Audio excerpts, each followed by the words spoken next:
जयपुर के चौमू से खबर है, जहां अनियंत्रित होकर पलटी टीसीआई इंस्टीट्यूट की बस। चौमू के वीर हनुमान मार्ग पुलिया पर यह हादसा, और बस में सवार बच्चे बस के नीचे दबे।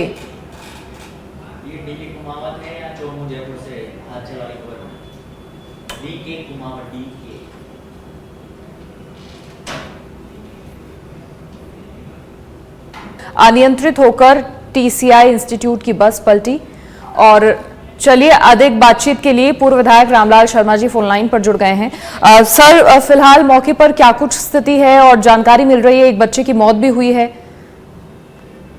देखिए, मौके के ऊपर मैं खुद भी मैं जाकर आया हूँ और एक तेज स्पीड से और ब्रेक फेल होने की वजह से हादसा हुआ है। लेकिन मैंने टीटीओ को इस बात के लिए कहा है कि यदि इनको आप चेक कीजिए, क्योंकि वहाँ जो स्थानीय लोग थे वो कह रहे थे काफी पुरानी बस है और रिस्की बसें से रोडों पर संचालित हो रही है। तो मैं चाहूंगा कि गंभीरता के साथ विभाग उसके ऊपर कार्रवाई करे ताकि ऐसे हादसों की पुनरावृत्ति नहीं हो। और एक दुखद हादसा है, जैसे हादसे के अंदर एक बच्ची की डेथ भी हुई है जी। लेकिन हादसों की पुनरावृत्ति नहीं हो, इसके लिए प्रशासन को जितने माकूल कदम उठाने चाहिए थे वो उठाने भी चाहिए। बिल्कुल रामलाल जी, देखिए आप वहां पर जाकर आए हैं, आपने पूरी स्थिति को मॉनिटर भी किया है। इसके अलावा जिस तरीके से आप बता रहे हैं एक बच्चे की जान गई है, जो 4-5 बच्चे घायल हैं, क्या इलाज के लिए भेज दिया गया है और उनकी हालत के बारे में कोई जानकारी? उनको चिकित्सालय के अंदर जो घायल थे वो गंभीर घायल नहीं है, लेकिन उनको चोटें जरूर आई है, लेकिन वो सीरियस नहीं है।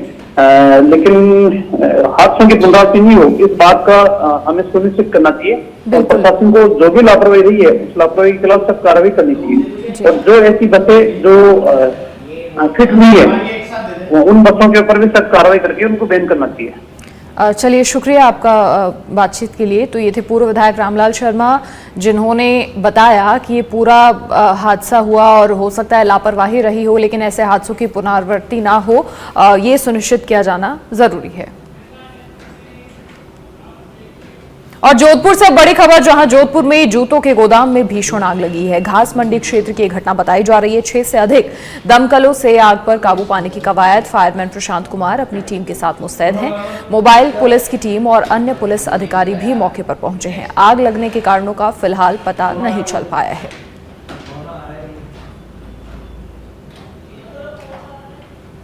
तो घास मंडी क्षेत्र की ये घटना बताई जा रही है, जहां जूतों के गोदाम में भीषण आग लगी। आग पर काबू पाने की कोशिशें हैं वो लगातार जारी हैं और इन तस्वीरों के जरिए अंदाजा लगाया जा सकता है कितनी भीषण आग है। आग की लपटें ऊपर तक दिखाई दे रही हैं। जूतों के गोदाम में यह आग लगी और फिलहाल लगातार कोशिशें जारी हैं, जल्द से जल्द आग बुझाई जाए।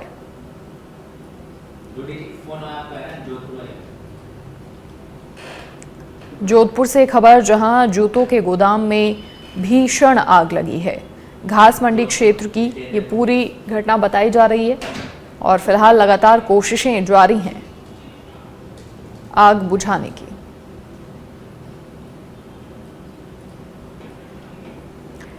चलिए, अधिक जानकारी के लिए bureau chief Jitendra Dudi phone line पर जुड़ गए हैं। जितेंद्र, क्या कुछ पूरी जानकारी, मौके पर फिलहाल क्या स्थिति है, कैसे ये आग लगी?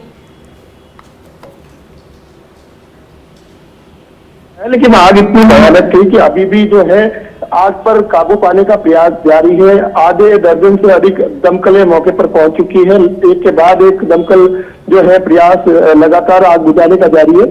आग सुबह लगी, इसलिए जो मार्केट की अन्य दुकानें हैं उनमें 4-5 दुकानों को भी अपनी चपेट में लिया है।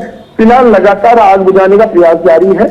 रुक रुक कर आग फिर से जो है लग रही है। कहीं ना कहीं अभी तक आग पर पूर्णतः काबू पर नहीं पाया गया। जी, अब जो टीम मौजूद है फायर ब्रिगेड की, क्या कुछ कहा जा रहा है, कितना वक्त और लग सकता है? देखिए, फायर ब्रिगेड के तमाम लोग जो है लगातार आग बुझाने का प्रयास लगातार किया जा रहा है।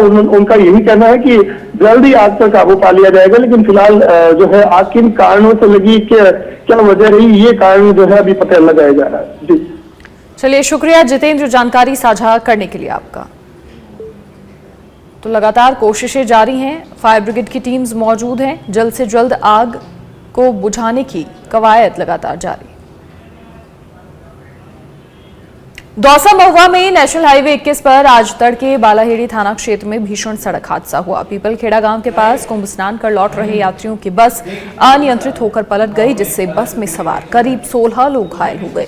मौके पर पहुंची पुलिस ने सभी घायलों को महुआ के जिला अस्पताल में भर्ती करवाया है, जहां से 7 जनों को गंभीर हालत में जयपुर रेफर किया गया, जबकि प्राथमिक उपचार के दौरान चिकित्सकों ने 2 महिलाओं को मृत घोषित कर दिया। शेष घायलों का उपचार महुआ के अस्पताल में जारी है।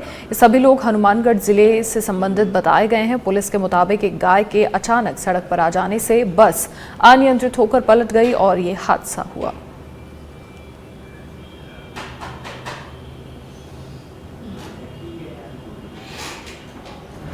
कुंभ स्नान से बस आई थी जो पीपलखेड़ा NH 21 पर अचानक पाड़ा आने से अनियंत्रित होकर पलट गई, जिसमें 16 घायल हो गए, 16 यात्री घायल हो गए, जिनमें से 2 डेड हो गए, 7 को रेफर कर दिया।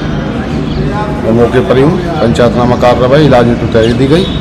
हम कुंभलान से आ रहे थे और पीपलखेड़ा में अचानक बस के आगे कोई भैंसा आ गया, जिससे बस अनियंत्रित होकर पलट गई, जिसमें 2 लेडीज एक्सपायर हो गई और 10-12 घायल हो गए, जिसको हम प्राथमिक उपचार के लिए महुआ लाए।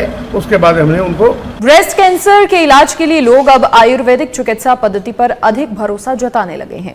जोरावर सिंह गेट स्थित राष्ट्रीय आयुर्वेद संस्थान के आयुर्वेद अस्पताल में कैंसर मरीजों की संख्या में लगातार वृद्धि हो रही है।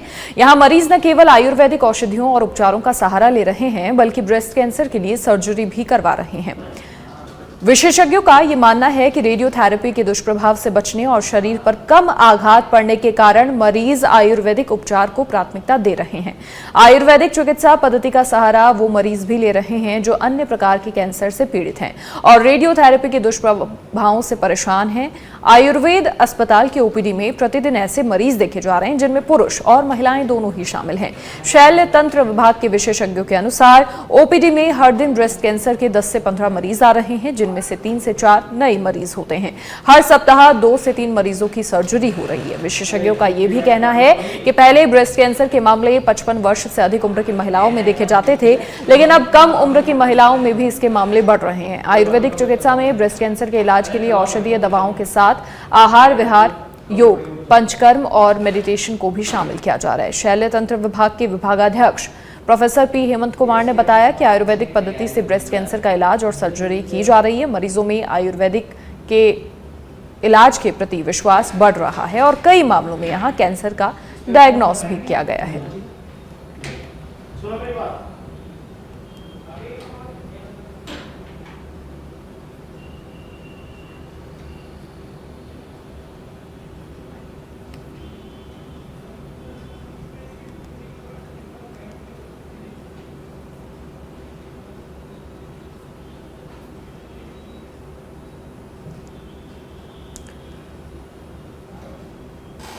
तो आयुर्वेदिक उपचार को अब लोग प्राथमिकता देने लगे हैं और ऐसे में राष्ट्रीय आयुर्वेद संस्थान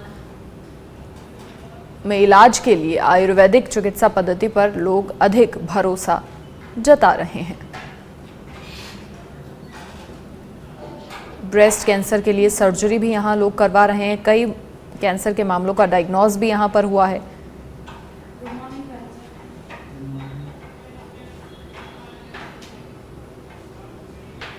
और प्रयागराज में हो रहे महाकुंभ के सुअवसर पर जयपुर के अंजना शर्मा की पुस्तक सनातन महापर्व प्रयागराज महाकुंभ का लोकार्पण जगत गुरु रामभद्राचार्य जी महाराज और बागेश्वर सरकार पंडित श्री धीरेन्द्र कृष्ण शास्त्री के कर कमलों द्वारा किया गया।